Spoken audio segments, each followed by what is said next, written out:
fariseus e alguns dos mestres da lei, vindos de Jerusalém, reuniram-se a Jesus e viram alguns dos seus discípulos comerem com as mãos impuras, isto é, por lavar.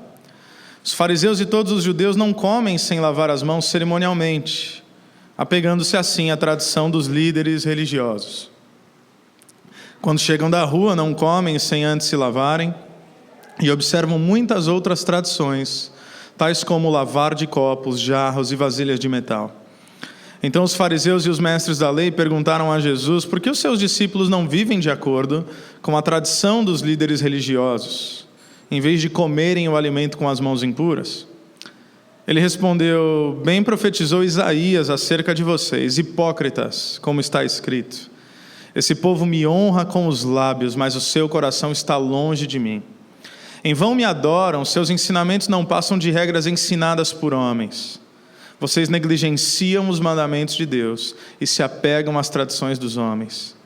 E disse-lhes: vocês estão sempre encontrando uma boa maneira de pôr de lado os mandamentos de Deus, a fim de obedecerem às suas tradições. Pois Moisés disse: honra teu pai e a tua mãe, e quem amaldiçoar seu pai ou sua mãe terá que ser executado. Mas vocês afirmam que se alguém disser a seu pai ou a sua mãe: qualquer ajuda que vocês poderiam receber de mim é corbã, isto é, uma oferta dedicada a Deus, vocês os desobrigam de qualquer dever para com seu pai ou sua mãe. Assim vocês anunciam a palavra de Deus por meio da tradição que vocês mesmos transmitiram, e fazem muitas coisas como essa. Jesus chamou novamente a multidão para junto de si e disse: ouçam-me todos e entendam isso.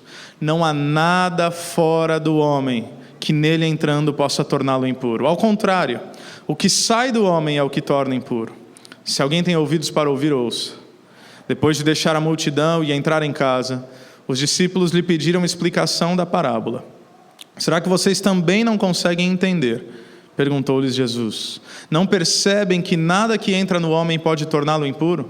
Porque não entra em seu coração, mas em seu estômago, sendo depois eliminado. Ao dizer isso, Jesus declarou puros todos os alimentos. E continuou: o que sai do homem é que o torna impuro.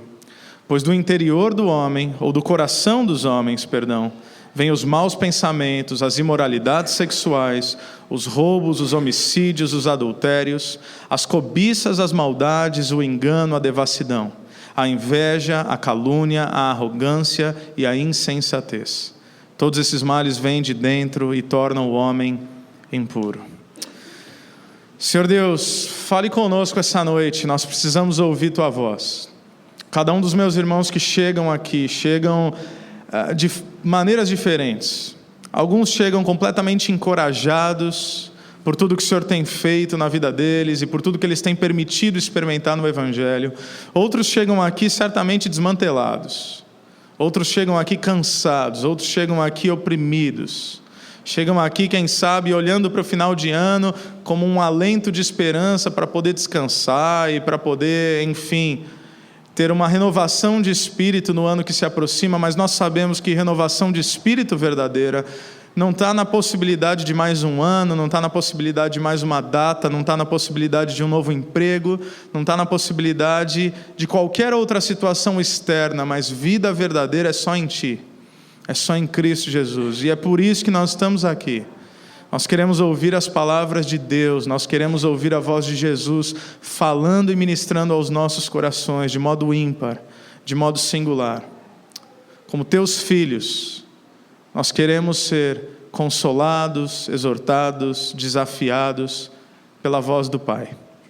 Portanto, tal como os discípulos, nós olhamos para Ti e dizemos: onde iremos, pois, se só o Senhor tem as palavras de vida eterna? Então, visita-nos com a Tua presença e traga em nós uma renovação da nossa mente, fruto da reflexão das Escrituras. Assim te pedimos no nome de Jesus. Amém. Amém. O que está acontecendo aqui? O ministério de Jesus se torna extremamente conhecido. Nós temos acompanhado isso já há algum tempo. Jesus, ele vem da multiplicação dos pães. Depois, quando eles pensam que eles vão descansar, momentos após uma grande tempestade, uma grande tormenta, que traz inúmeras implicações e aplicações para a nossa vida e a nossa realidade, agora eles ministram às multidões. Pessoas são libertas da opressão demoníaca, pessoas são curadas, e a palavra diz, pessoas são curadas não apenas fisicamente, mas espiritualmente. Então multidões afluem até Jesus porque enxergam nele a resposta para os seus problemas, não apenas problemas temporais, mas problemas eternos, ou a grande realidade que diz respeito à nossa vida, que é a própria eternidade. E é claro que isso chama a atenção, não apenas do povo, mas isso chama a atenção dos líderes de Israel. E entenda que para o pessoal sair de Jerusalém, os fariseus, os mestres da lei, eles realmente tinham uma visão de si mesmos como superiores, como intocáveis. Então, para eles saírem da sua zona de conforto, é porque realmente algo sério, grandioso e importante está acontecendo. É nesse cenário que nós chegamos nesse texto. Os líderes de Israel, líderes religiosos, mestres da lei, eles deixam a capital judaica, o centro econômico, político e religioso, para ver esse tal de Jesus. E para ver o que está acontecendo, que ministério é esse que está todo mundo falando através da nação de Israel. E eles chegam para Jesus, e não perca isso de vista. Eles só têm um propósito em abordarem Jesus e os seus discípulos, que é achar culpa em Jesus e naqueles que o seguem. Não pense que eles têm algum interesse em, de modo legítimo, enxergar o que estava acontecendo de fato. Não pense que eles têm nenhum interesse ou nenhuma possibilidade de apoiarem o ministério de Jesus se isso for algo verdadeiro. Eles não têm nenhum interesse em ajudar os discípulos de Jesus no cumprimento dessa missão. Eles não têm nenhum interesse em olhar para Jesus como um Messias, como um ungido de Deus, como aquele que foi enviado por Deus para ser resposta para a nação de Israel e para ser o salvador da humanidade. Nenhum interesse. Eles desejam única e exclusivamente colocar em descrédito tudo que Jesus é e tudo que Jesus faz. E por consequência colocar em descrédito todos aqueles que o seguem também. A esses homens nós podemos dar um título, uma expressão, uma conotação que você já ouviu. Esses homens são legalistas. Legalistas. Espiritualmente falando, legalistas. Porque o legalista, gente, ele sempre procura um pecado, ele sempre procura uma falha na vida do outro. Por algumas razões. Primeiro, para exercer juízo. Porque se ele achar o pecado e a falta na vida do outro, ele pode apontar para o outro ao invés de acolher o outro na sua dificuldade. E o legalista só pensa nisso. Ele está olhando para o outro e para o pecado do outro, não porque ele pretende ajudá-lo, mas porque ele pretende apontar o dedo. E apontando o dedo e fazendo juízo do seu próximo, do seu irmão, a consequência natural é que um legalista ele se sente mais santo. Ele se sente mais espiritual. E deixa eu te falar uma coisa, os legalistas não mudaram em 2000 anos. Os conceitos são os mesmos. Os princípios são os mesmos. Os propósitos são os mesmos. E para que a gente não perca isso de vista, né, o que é legalista? É alguém que cumpre leis? É alguém que faz aquilo que é certo? Não. É uma lógica que vai muito além, a abrangência é muito maior a partir de uma conotação de espiritualidade. Quem é o legalista? Legalista é aquele que pensa que a sua justificação está baseada em suas obras. Simples. O legalista é aquele que não compreende o conceito da graça de Deus. O legalista é o fariseu que ora a Deus dizendo: Deus, obrigado porque eu faço e eu faço e eu faço. Obrigado porque eu oro, obrigado porque eu jejuo, obrigado porque eu contribuo e obrigado porque eu não sou como esse miserável apontando para o publicano. Jesus nos conta essa parábola. Então o legalista ele pensa que a base da relação com Deus é a sua própria atitude. Ele realmente pensa que ele é melhor que os outros. Ele realmente pensa por aquilo que faz ou por aquilo que se priva a fazer, ele se torna alguém melhor, alguém mais merecedor, alguém mais amado, alguém mais santo, alguém justificado. Por quem? Por si mesmo. E isso é uma tristeza, isso é uma tragédia. Porque a palavra de Deus vai dizer que não há nenhum justo, nenhum sequer, ninguém que busque fazer a vontade de Deus. A palavra de Deus vai dizer que Ele nos amou primeiro. Portanto, qualquer atitude nossa nada mais é do que uma resposta ao grande amor que nos alcançou. Efésios capítulo 2 vai nos dizer que nós estávamos mortos em nossas transgressões e pecados. A carta de Paulo aos Romanos vai dizer que todos nós pecamos. E, portanto, fomos separados da glória de Deus, separados da glória do Pai. Nós não merecemos absolutamente nada. E a cruz nivela a todos nós, absolutamente todos nós. E a cruz não nivela a todos nós, cristãos, a cruz nivela a todos nós, humanidade. Porque de repente eu posso pensar, não, tudo bem, eu e meu irmão estamos no mesmo barco. Não, a humanidade está no mesmo barco. Não é o cristão ou o não cristão, não é o evangélico ou o católico, a humanidade está no mesmo barco. Porque a humanidade sem Deus, independente do rótulo que você vai dar, está perdida. E aquele que não compreende que só pode relacionar-se com Deus e, por consequência, chegar à eternidade, se não pela graça, por meio da fé, não compreendeu o Evangelho. E às vezes nós colocamos o Evangelho, e Evangelho significa boas novas, certo? Nós fazemos uma apresentação do Evangelho não como alguém que traz uma boa notícia, mas como alguém que é um inimigo. O que eu quero dizer? A partir de um conceito penal, todo mundo é inocente até que se prove o contrário, certo? Nós já sabemos que todos nós somos culpados. Mas Deus, através de Jesus na sua cruz, mostrou à humanidade que há uma alternativa nisso. Uma alternativa à condenação eterna, uma alternativa ao juízo final, por assim dizer, e às suas implicações e consequências. Mas às vezes nós apresentamos o Evangelho não como uma notícia boa, nós apresentamos o Evangelho como uma tragédia na vida do sujeito. Nós falamos de Deus como alguém que quer mandar o cara para o inferno. É ou não é? Vamos falar a verdade. Nós falamos de Deus como alguém que, Deus mandou te dizer o seguinte: ou você aceita Ele, ou Ele vai acabar com a tua raça. Essa é a boa notícia do Evangelho. Mas isso não é boa notícia, isso é uma tragédia, isso é uma péssima notícia.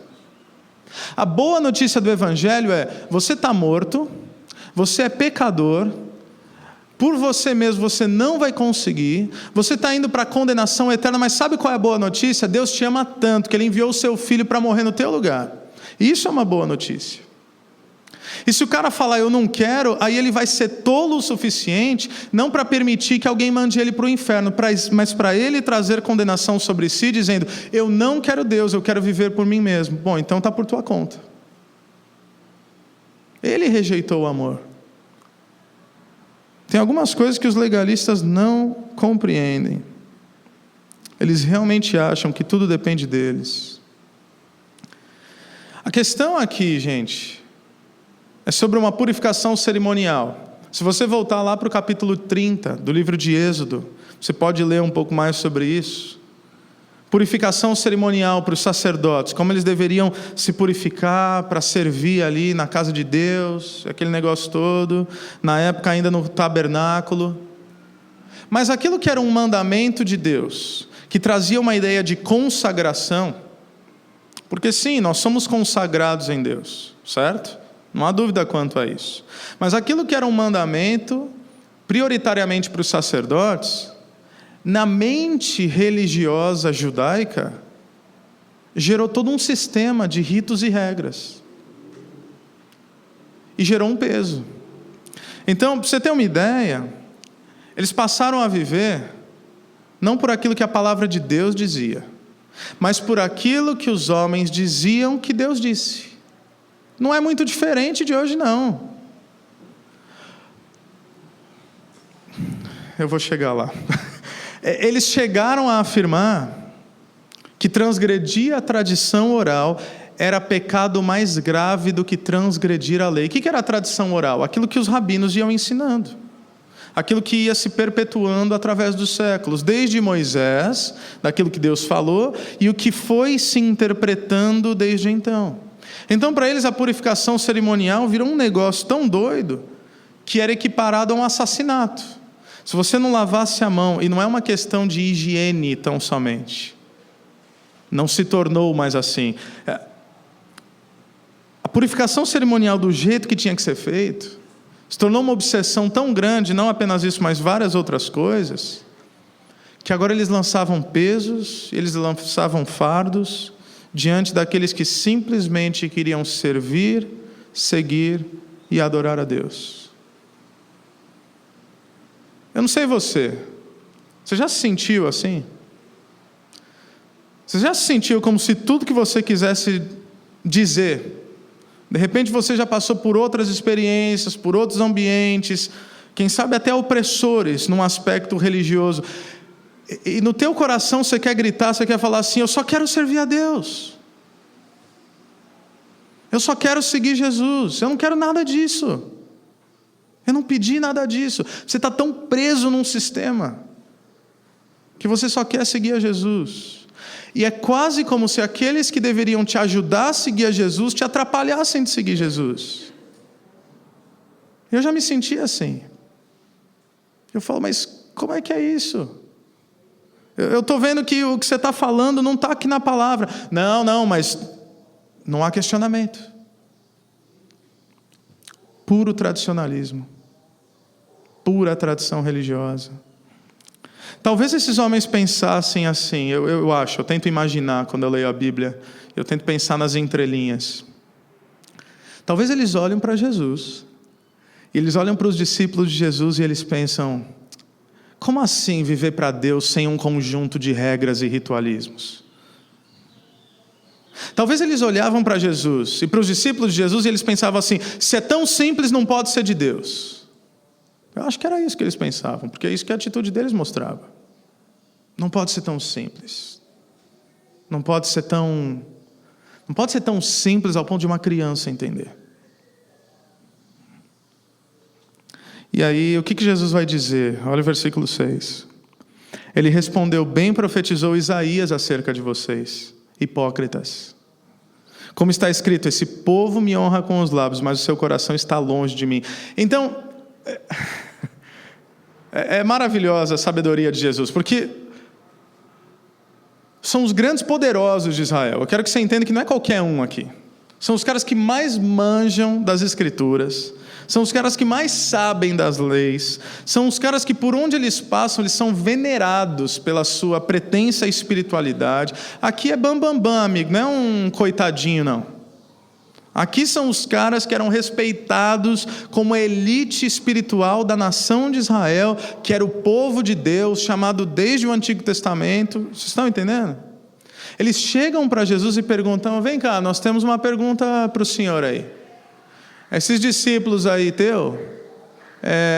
fala aí, por que eles não estão passando pela purificação cerimonial? Eu acho maravilhosa a sabedoria de Jesus. Ele sequer se dá o trabalho de responder com aquilo que ele tem a dizer. Ele cita a palavra de Deus. É como se eles perguntassem: o que você tem a dizer?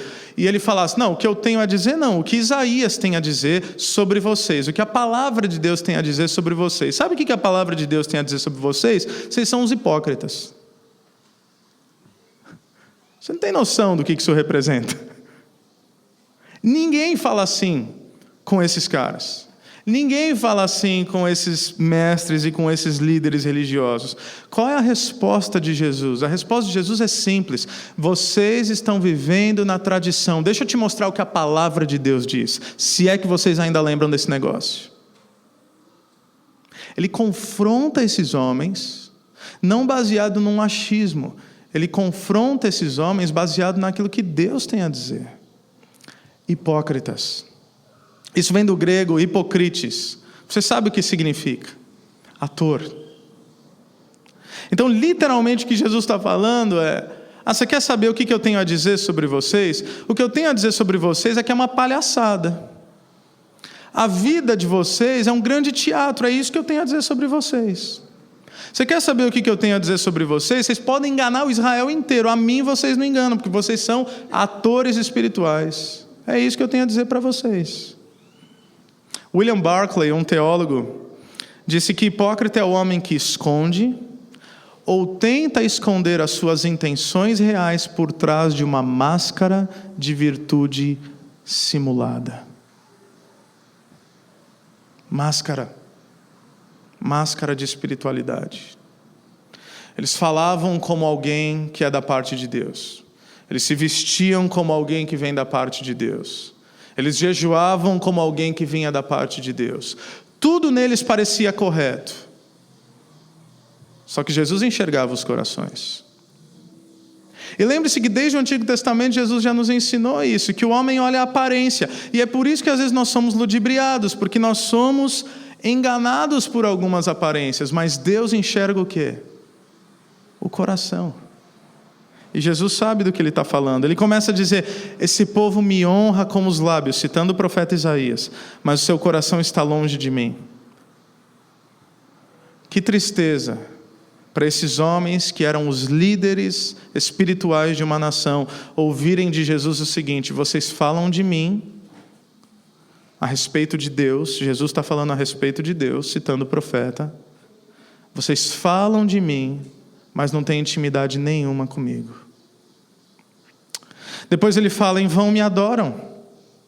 Seus ensinamentos não passam de regras ensinadas por homens. Sabe o que Jesus está dizendo? Vocês me adoram, mas vivem uma religião mecânica. O culto de vocês é uma piada. O culto de vocês é uma piada. Por quê? Porque isso tudo é um circo. Isso tudo é um espetáculo. Isso tudo é um show. Um show da fé. Versículo 9. Vocês estão sempre encontrando uma boa maneira de pôr de lado os mandamentos de Deus a fim de obedecerem às suas tradições. Ou seja, Jesus está dizendo: vocês negligenciam a palavra em troca daquilo que foi ensinado pelos homens. Por quê? Porque é conveniente. Vocês manipulam as Escrituras. Vocês pegam os trechos que apenas são convenientes a vocês. Isso é uma vergonha. Por exemplo, e mais uma vez eu acho fantástica a linha de raciocínio de Jesus. Olha os versículos 10 a 12. É como se Jesus estivesse falando assim: por acaso já ouviram falar nos 10 mandamentos? Ele está falando para os líderes, ele está falando para os caras que são os mestres. Já ouviram falar nos 10 mandamentos? Deixa eu pegar um só. Versículo 10. Moisés disse: honra teu pai e tua mãe, e quem amaldiçoar seu pai ou sua mãe terá que ser executado. Mas vocês afirmam que se alguém disser a seu pai ou a sua mãe: qualquer ajuda que vocês poderiam receber de mim é corbã, isto é, uma oferta dedicada a Deus, vocês o desobrigam de qualquer dever para com seu pai ou com sua mãe. Em Israel havia uma tradição, criou-se uma tradição de homens que não tinha respaldo bíblico. Eles cunharam essa expressão, corbã, que significa dedicado a Deus. Então Jesus traz à tona o 5º mandamento dos 10 mandamentos. É como se ele estivesse usando o argumento deles contra eles mesmos, entendeu? Vocês querem falar de lei? Então vamos falar de lei. Só que vamos falar de lei a partir do princípio de Deus. Honra teu pai e tua mãe. O honrar e o pai e a mãe, como princípio que Deus trouxe, não era apenas uma conotação de obediência. Aliás, nós não vivemos mais pela lei no sentido de não sermos justificados por ela, mas a lei moral de Deus continua vigente. Então nós continuamos, por exemplo, honrando nossos pais e nossas mães. Isso agrada a Deus, isso é o princípio de alguém que foi alcançado pelo Evangelho. Mais do que obedecer, a honra ao pai e à mãe é o amparo ao pai e à mãe no momento de necessidade. Quando Jesus fala isso, eles estão entendendo. Porque é mais ou menos assim: os seus pais cuidaram de você quando você era pequeno. E quando você era adolescente. E de repente cuidaram de você até quando você era um pouquinho grandinho já. E eles continuaram cuidando de você até que você pudesse se emancipar na sua vida, se sustentar, gerar uma família e pronto. O que vai acontecer? Haverá um momento em que seus pais vão envelhecer. E naquela época, amigo, não tinha FGTS, INSS, não tinha nada disso, não tinha aposentadoria. Um judeu não tinha aposentadoria. Sabe qual era a aposentadoria do judeu? Isso deveria servir como princípio para nós também em alguns aspectos. A aposentadoria para o judeu era o filho. Acho que não é à toa que eles tinham vários. Para garantir o fim da vida deles. E nós temos até um ditado popular até hoje, né? Que uma mãe cuida de 10 filhos, às vezes 10 filhos não cuidam de uma mãe. Isso é uma triste realidade, mas não reflete o espírito do Evangelho. Então, quando seus pais ficam velhos, aí eu estou vendo alguns pais já dando um cutucão nos filhos. Quando seus pais ficam velhos, você tem que cuidar dos seus pais. Se você tem condições para isso, tal como eles cuidaram de você, bom, é um princípio que você também os ampare, sobretudo se houver necessidade. Seja uma necessidade física, material, afetiva, enfim. E o que esses caras faziam? O que surgiu como tradição em Israel? O filho, malandro, tinha ali suas posses, ele chegava diante dos sacerdotes no templo e falava: olha, eu quero dedicar os meus bens a Deus. Seria muito bonito se isso fosse uma oferta voluntária e verdadeira. Não, o que eu tenho é de Deus, pá, tá aí. Mas não, era um acordo. O filho chegava para o sacerdote e falava: aquilo que eu tenho eu quero dedicar a Deus. E aí o sacerdote virava e falava: não, está tudo certo, então continua lá a manutenção daquilo que você tem, e isso vai ficar como legado um dia para o templo, quando você se for, está tudo certo. Então ele doava, mas não doava, entendeu? Ele falava: é de Deus, mas ele mantinha com ele. E ele ia gastando. Qual era o truque? Quando o pai ou a mãe chegava e falava: olha, eu preciso de ajuda, ele falava: corbã. Ou seja, desculpa, aquilo que eu tenho é de Deus. Desculpa, mas todos os meus bens, todas as minhas posses, eu até gostaria, mãe, de te ajudar, mas não vai rolar, entendeu? Não, por que não vai, meu filho? Não, porque eu já dediquei a Deus, desculpa, é consagrado. Então era uma malandragem sem tamanho, daquele que doava e daquele que recebia a doação. Porque um dia, quando aquele cara se fosse, de fato, se sobrasse um patrimônio, ia para o templo.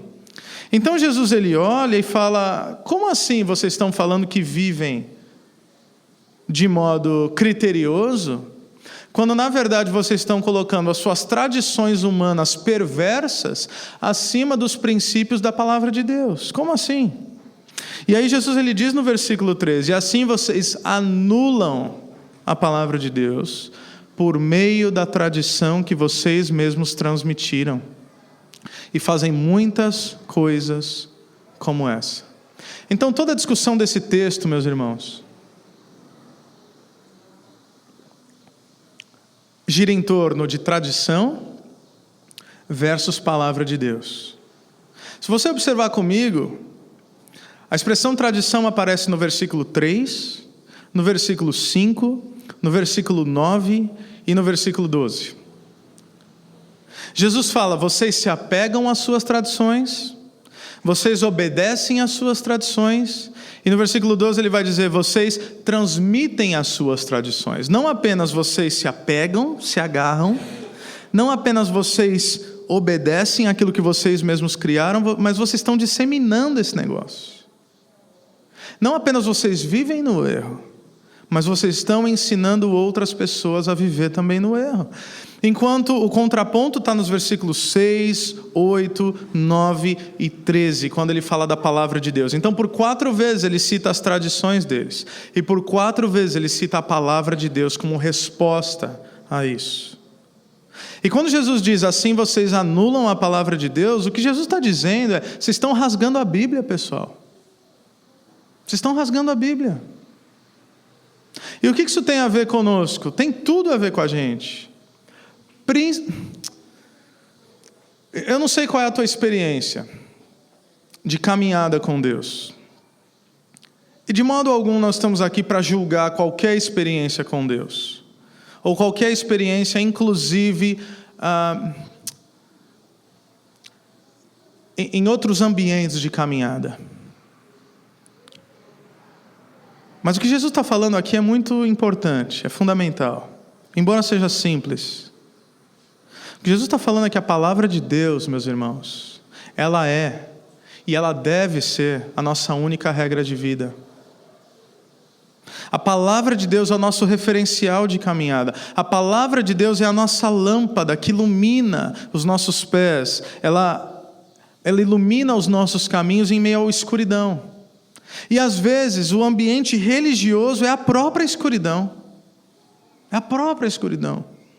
Eu não estou falando que a igreja é a escuridão, porque a igreja é o corpo de Cristo, mas às vezes uma formatação religiosa é exatamente aquilo que deveria te libertar e mais te aprisiona. Talvez alguns de vocês sabem exatamente o que eu estou falando, porque talvez vocês já passaram por isso. E talvez até hoje vocês tenham algumas crises com isso. em que você tem lutas internas e você tenta se perguntar: o que é tradição de homens, o que é palavra de Deus, o que eu devo fazer, o que eu não devo fazer, o que é certo, o que é errado, será que o que me ensinaram é verdadeiro?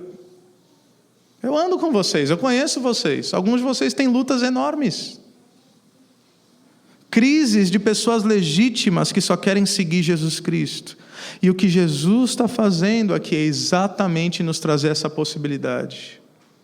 Porque os fariseus sempre procuram falha nos outros, sempre pensam ser melhores, sempre pensam ser mais santos. Eles mal entendem o que é pecado, ainda hoje. Esses super espirituais que acham que tudo depende deles, eles não entendem nem o que é pecado. Sabe por quê, gente? Porque eles pensam que pecado é uma questão apenas de prática. Pecado não é uma questão de prática, pecado é uma questão de consciência. Não é o que eu faço, é quem eu sou. Se por um lado o fariseu ora como eu disse que ele ora, obrigado porque eu não sou como esse aí, o publicano, que era tido como o grande pecador, ele entendeu. Porque a oração dele é muito simples, ainda assim muito verdadeira. Ele não pede perdão por aquilo que faz. Ele diz: tem misericórdia de mim por quem eu sou, porque eu sou pecador. Então o meu problema e o teu problema não é aquilo que nós fazemos. O meu problema e o teu problema é quem nós somos. É o DNA do pecado que habita dentro de nós, é a velha natureza, é o Adão, chame como você quiser. E quando eu recebo a nova natureza em Cristo Jesus, eu sou liberto da escravidão do pecado. Mas essa velha natureza que em mim morreu, parece que diariamente insiste em ressuscitar e batalhar contra a nova natureza. O Paulo fala sobre isso quando ele escreve aos Gálatas. É a nova vida em Cristo, tentando batalhar com aquela velha vida em Cristo. Romanos capítulo 7 fala sobre isso de modo muito claro. O bem que eu quero fazer, o mal que eu não quero fazer. Eu li uma frase essa semana que eu achei sensacional e eu coloquei ela lá no Facebook. Alguém certa vez disse: religião é para quem tem medo do inferno. Espiritualidade é para quem já esteve lá e foi liberto. Nós não vivemos religião, ou seja, nós não nos relacionamos com Deus com medo de ir para o inferno. Nós nos relacionamos com Deus porque nós temos a convicção de que Deus já nos tirou do inferno. É completamente diferente. É absolutamente diferente. Eu não faço o que eu faço para ser bom. Às vezes nós temos que refletir sobre aquilo que nós fazemos. Porque os fariseus faziam coisas boas, a motivação é que era errada. Eu não pego uma cesta básica dessa que as pessoas trazem para cá e eu vou dar lá para quem precisa para me tornar bom. Não, eu faço isso porque eu sou salvo. Aliás, tem gente que nem é salvo e também faz isso. Então nem grande virtude não é. A questão é a consciência. Porque se eu penso que eu dar uma cesta básica para um pobre é virtude, eu saio de lá vaidoso, aí eu me alimento da fome do miserável. Vocês estão entendendo? Eu me alimento da fome do cara. Porque a fome do cara para mim é uma bênção. Por quê? A miséria dele é a oportunidade que eu tenho de me envaidecer. Então eu não faço o que eu faço e não vivo como eu vivo com medo de Deus, ou para merecer o amor de Deus. Eu faço tudo o que eu faço, e quando eu digo eu, somos nós, a igreja. Eu faço tudo o que eu faço e eu vivo da maneira que eu vivo, porque agora o Espírito Santo de Deus habita em mim e Ele me compele a viver dessa maneira. Por quê? Porque é a única maneira que se é possível viver em Jesus Cristo.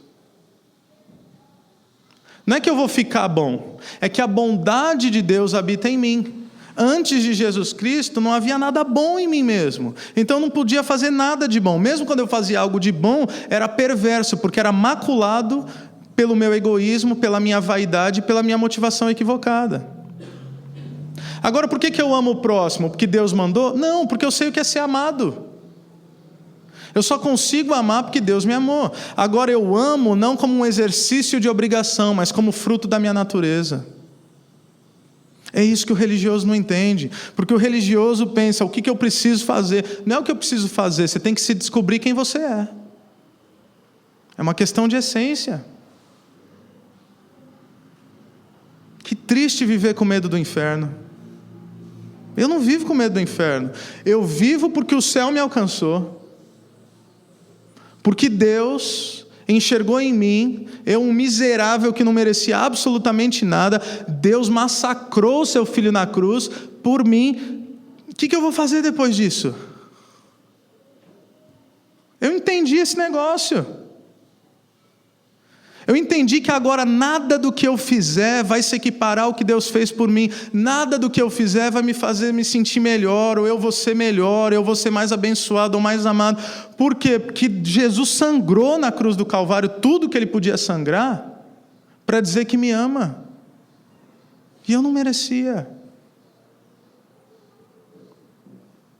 Eu tenho uma nova natureza, eu tenho uma nova consciência.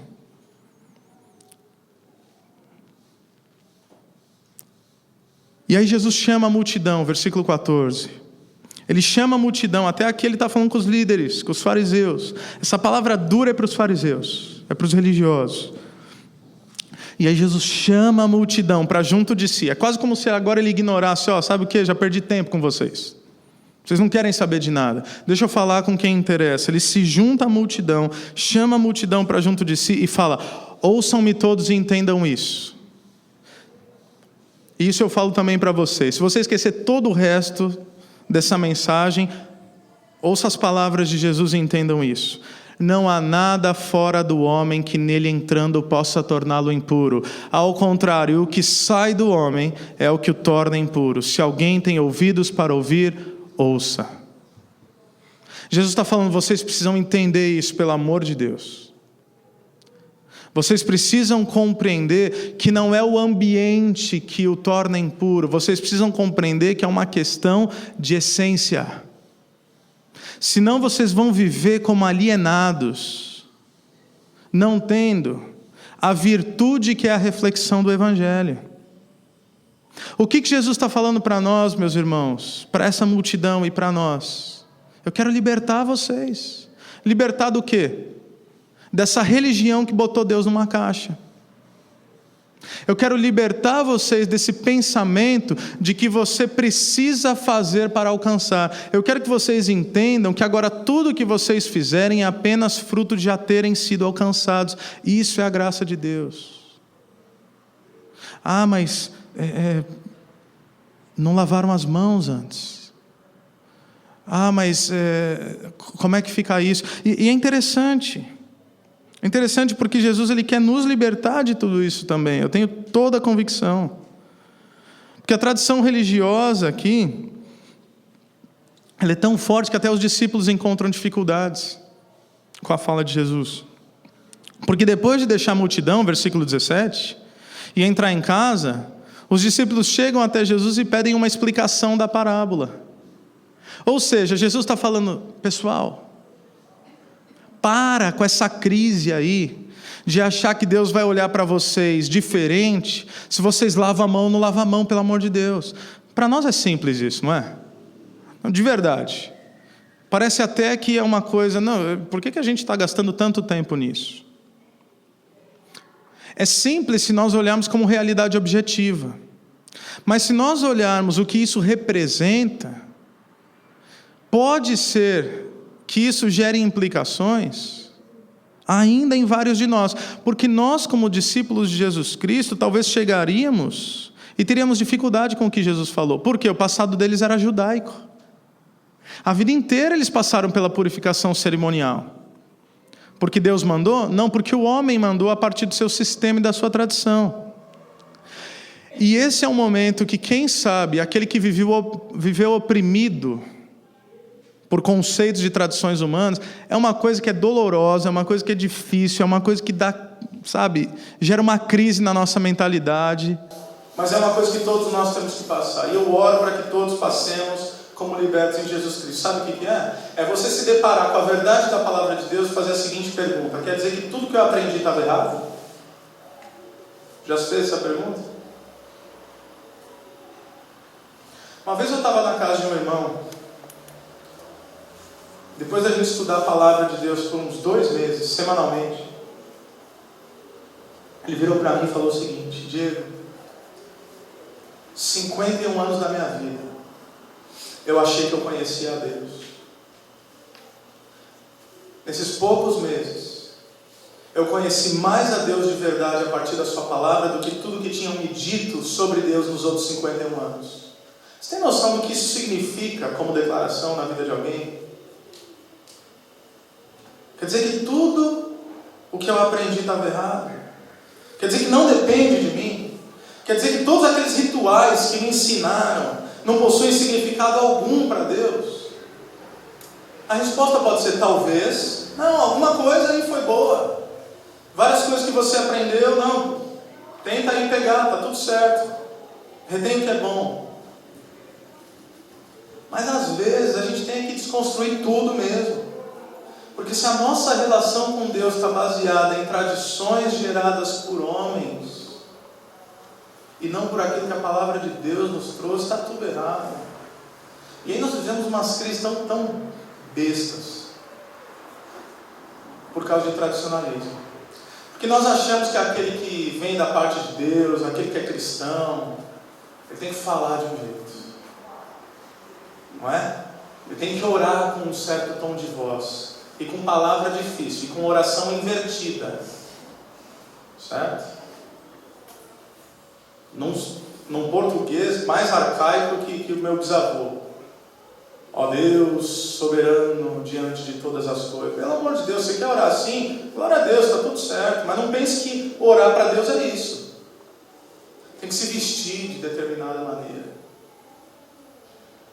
O Sérgio está aqui, eu não vou deixar escapar essa, viu, Sérgio? Sérgio, eu nunca achei que eu ia ter um pastor que usava moicano. Eu não estou de moicano hoje, né? Mas, Estou sem barba. E nós temos estereótipos, gente. Nós temos vários estereótipos. A pergunta é: aquilo que você crê está baseado na palavra de Deus ou naquilo que te disseram sobre como você deve se relacionar com Deus? Porque se aquilo que te disseram sobre como você deve se relacionar com Deus não estiver em consonância com aquilo que Deus disse na sua palavra, tchau, acabou. É por isso que o nosso exercício deve ser, quando alguém nos falar alguma coisa, isso inclui a mim como pastor de vocês. Quando qualquer um ensinar alguma coisa para vocês, pergunta: onde é que está isso na Bíblia? Me dá o livro, o capítulo e o versículo. Ah, não está explícito. Tá, então me dá o conceito. Não precisa ser literal, mas me dá o conceito. Como é que você formou essa concepção a partir da palavra de Deus? Me dá os versículos para a gente montar o quebra-cabeça. É isso.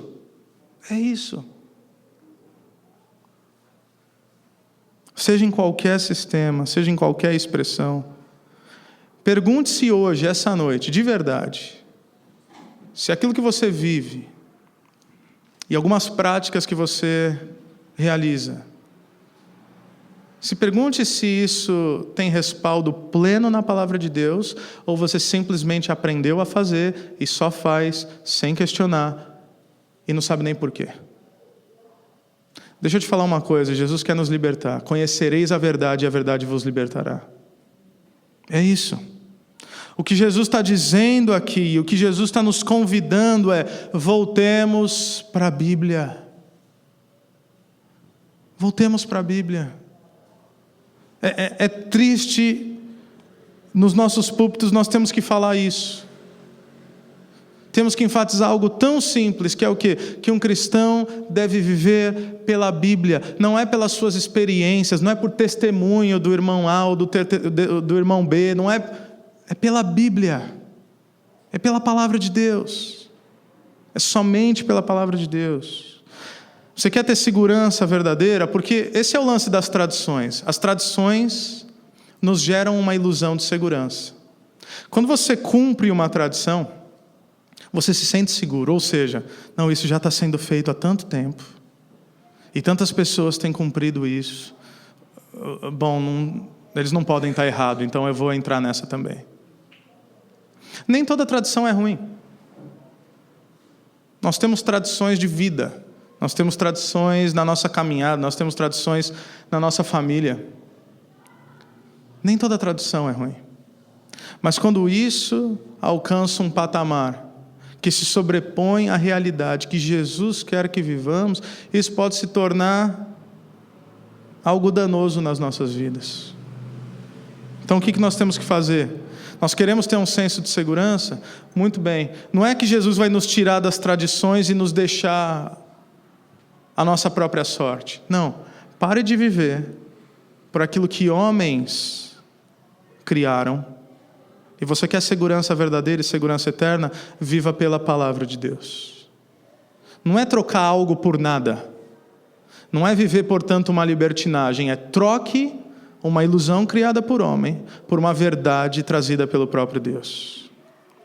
Jesus está dizendo, não há purificação externa que tenha a capacidade de purificar, sabe o quê? Os nossos corações. Não é o que você come, não é o que você bota para dentro. Jesus está sendo até bem ilustrativo, não sei se você percebeu. Quando Jesus fala que aquilo que come vai para o estômago e depois é eliminado, Jesus está sendo o mais explícito impossível. Vocês estão entendendo ou não? Então, né? Você come, vai para o estômago e elimina. Não vai para o coração o que você come. Bom, depende do que você come. Depende da gordura que você come. Mas Jesus está falando de uma conotação espiritual. Coração aqui não como órgão, mas como vivência, como realidade de Deus. E como nós precisamos ser lembrados disso, meus irmãos. Atos 10, versículo 15. A palavra de Deus diz, não chame de impuro aquilo que Deus purificou. E às vezes no nosso cotidiano, sabe, eu tenho vontade, pelo amor de Deus, se você já me perguntou isso, eu acho que ninguém me perguntou isso aqui, mas eu tenho vontade de rir, eu não sei o que eu sinto quando me perguntam, você ouve música do mundo? Várias coisas vêm na minha cabeça. Uma delas é responder assim, não, só música extraterrestre. Desse mundo, não ouço nenhuma. Uma outra possibilidade de resposta que eu penso, que não é uma resposta, mas é responder com outras perguntas, quando eu ouço, você ouve música do mundo, eu penso em falar assim, você vê filme do mundo? Você vê jornal do mundo? Você lê livro do mundo? Teus filhos estudam em escola do mundo? Você habita nesse mundo ou o quê? É complicado esse negócio. Glória a Deus que nós estamos bem resolvidos com esse negócio, mas...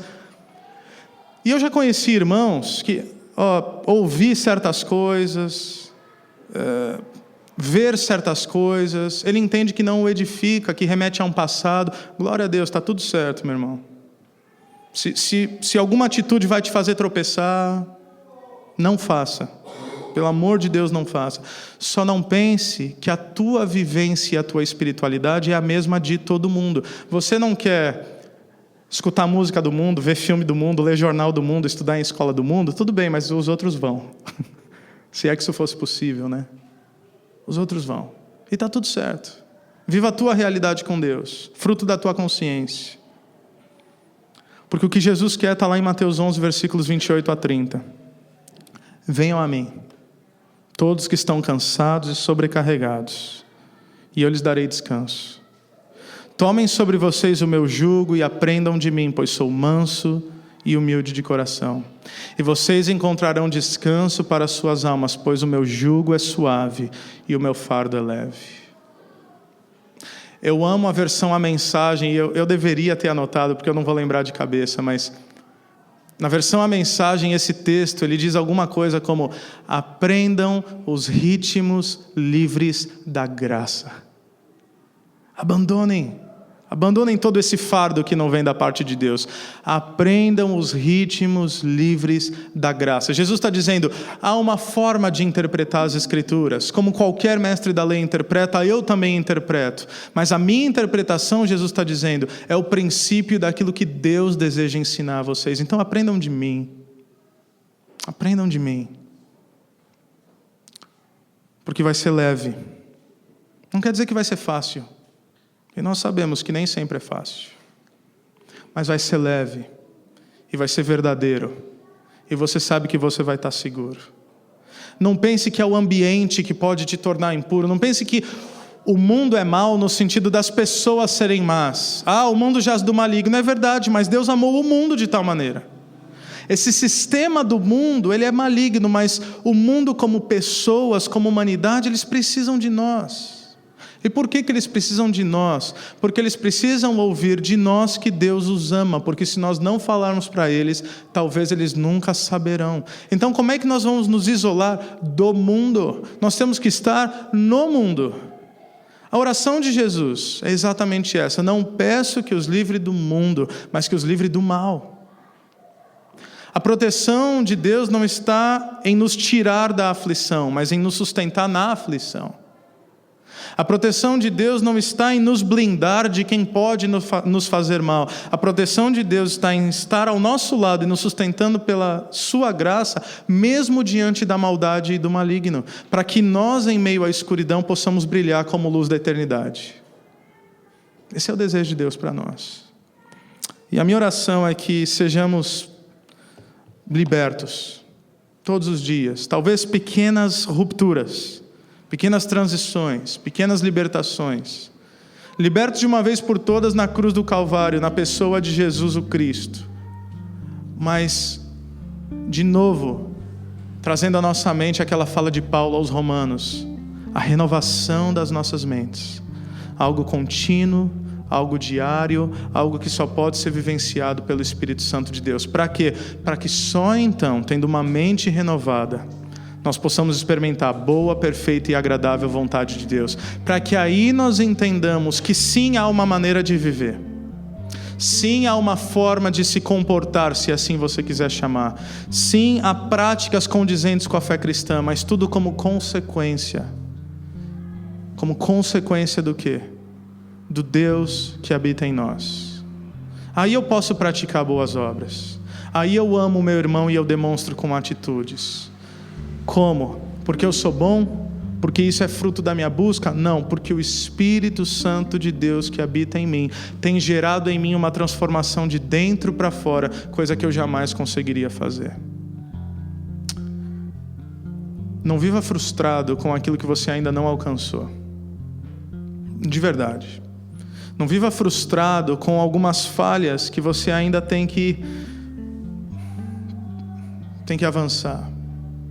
Não viva frustrado se tem algumas coisas ainda na tua mente, no teu coração e na tua prática de vida que ainda não são plenamente condizentes com a fé que professamos. Mas corra para Jesus. Corra para Jesus. Porque a condenação com o nosso pecado faz nos afastar de Deus, não é isso? A gente pisa na bola e aí fica envergonhado, condenado pelo inimigo, aí nós nos afastamos. É o contrário. Nós pisamos na bola, reconhecemos quem somos, e aí sabe o que nós fazemos?